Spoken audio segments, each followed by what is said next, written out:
Hello बच्चों। मैं आप लोग का अजीत सर। आज मैं हालचाल नहीं पूछने वाला क्योंकि हमें पता है क्या हालात हैं आपके। इवन न कि केवल आपके पेरेंट्स से लेकर के टीचर से लेकर के इवन अब तो एनटीए की भी हालत खराब होगी कि हमने क्या कर दिया। ठीक है, तो हम आज डिस्कशन करने वाले हैं नीट के बारे में कि हमें क्या करना चाहिए, और जैसा इनका पैटर्न या रवैया रहा है पिछले 2 सालों से, ये बात हम करें केवल कि इसी साल है नहीं, 24 में भी इन्होंने खेल खेला है। ठीक है, और इस साल तो तहलका ही मचा दिया। अब सोचने वाली बात यह है कि ये कुछ ऐसा गेम खेल रहे हैं कि एक बार ऐसा पेपर सेट कर रहे हैं कि भैया 700 BC लाने वाले केवल सिलेक्ट होंगे, और एक बार ऐसा खेल दे रहे हैं कि तुम 500 भी ना ला पाओ। जिस दिन पेपर था कल सुबह में मेरे से एक बच्चे से बात हुआ, और उससे बात हुआ तो पैटर्न पे वो पूछा कि सर क्या फिजिक्स का होने वाला। मैंने कहा थोड़ा सा बेहतर होना चाहिए फिजिक्स का क्वेश्चन, ताकि बच्चे थोड़े से टाइम लें और चीजों में सोचें।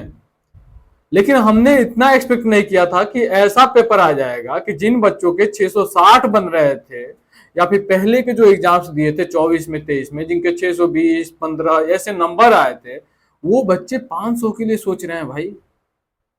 इस लेवल का इन्होंने पेपर उठा के पटक दिया। तो ये तो हमें तो कुछ कभी कभी ऐसा लग रहा है कि कभी तुम्हें स्कैम करना है तो बहुत इजी पेपर बना दो, कभी स्कैम करना है तो बहुत टफ पेपर बना दो।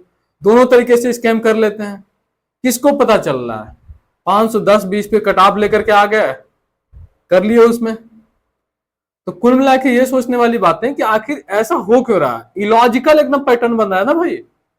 एक होता है लॉजिकल तरीके से थोड़ा सा वैरी करती हैं चीजें।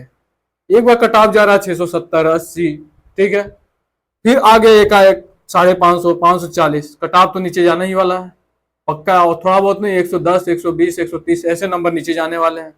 अब इसमें किसी को नहीं पता चलने वाला कौन जेन्युइन सिलेक्ट हो रहा है, कौन कैसे सिलेक्ट हो रहा है, कोई अंदाजा ही नहीं है। जैसे 720 वाले में स्कैम हुआ, अब जाके उसका पता चल रहा है कि इसको डिस्क्वालीफाई कर रहे हैं, क्या कर रहा है, फिर वही होने वाला है फिर से। तो हमें 2-3 चीजें सोचनी है, क्या तैयारी हमें करनी है कि अब ड्रॉप लेना बंद ही कर दें हम। ठीक है, जहां भी एडमिशन ले सकते हैं या कुछ भी ऑप्शन सोचे हम, क्योंकि देखो बात ये नहीं है केवल इसी की नहीं है। अब उम्मीद हम आईआईटी से ना करें, ठीक है, विदाउट एनी लेवल पे बायस होकर के काम करें, एनटीए से ना करें, यूपीएससी से ना करें, तो फिर किस एग्जाम से करें? और सब तो एग्जाम में लीकेज होते ही रहते हैं। कोई पेपर लीक हो रहा है, कभी कोई और बैठ रहा है उनकी जगह पे, अब यहाँ भी हो रहा है चीजें, कोई पैटर्न ही नहीं है कितना। और यदि बात करें तो दूसरे प्लेटफॉर्म से या अदर टीचर से भी थोड़ा सा रिक्वेस्ट है कि आप कृपया करके अपना भौकाल न बनाने के चक्कर में ये ना बताएं बच्चों को कि 28 प्रीवियस ईयर से क्वेश्चन आ गए, 30 प्रीवियस ईयर से आ गए। भाई आगे मैटर नहीं करता, मैटर ये करता है जो 28 या 30 क्वेश्चन जो आए हैं, क्या वो वही क्वेश्चन आए हैं जो सिलेक्टेड है, जो टफेस्ट क्वेश्चन है? और यदि है तो किसी की बस की बात नहीं है कि पिछले 36 साल के पेपर के आंसर से लेकर सॉल्यूशन से लेकर के हर एक चीजें वो रटी रहे किसी को। क्लियर हो गई बात है? तो कृपया करके ये जो वहम फैला रखे हैं कि हमने ही करा दिए थे, ये हो गया वो हो गया, क्योंकि हमने देखा कल मतलब कि आते ही मतलब लड़ी लगा दिए आप, सारे तो वही आए हैं। भाई आए, अच्छी बात, लेकिन किस लेवल पे आए हैं, क्या लेवल है उसका? बाद में आपको रियलाइज हो रहा है कि नहीं नहीं नहीं नहीं, नहीं लेवल तो बहुत ज्यादा आ गया था, 10 गुना लेवल ज्यादा आ गया मेंस से पहले ही। क्योंकि बच्चे बहुत ना डिमोरलाइज हो जाते हैं। एक तो पेपर उनका खराब हुआ है, दूसरा जैसे वो बाहर निकलते हैं देखते हैं रिव्यू पहले यूट्यूब पे जाके क्या टीचरों का कहना है। अब वो जब देखते हैं ना कि अरे यार 27-28 जब पीवाईक्यू जी आए थे तो मेरे से क्यों नहीं हुए, तो कृपया करके आप इस बात को समझ रहे हैं क्या दिक्कत है, क्या दयनीय स्थितियां हैं। हर एक परिवार एक कंडीशन में नहीं रहा, सभी फैमिली के अलग अलग कंडीशन है। तो इसी के लिए आखिरी अटेम्प्ट था, तो एनटीए को भी इसके बारे में सोचना होगा कि क्या स्टेप लेना चाहिए और क्या बेहतर होगा बच्चों के लिए, क्योंकि बहुत फैमिलियां बर्बाद हो जाती हैं एक छोटे से और एक गलत डिसीजन की वजह से, एक गलत पैटर्न की वजह से और एक गलत क्वेश्चन की वजह से। तो कृपया करके इस पे ध्यान दीजिए आप। और दूसरी बात, जो बच्चे हैं कृपया करके डिमोरलाइज ना होइए, मेहनत जारी रखिए और इसमें थोड़ी सी सिंसियरिटी रखिए।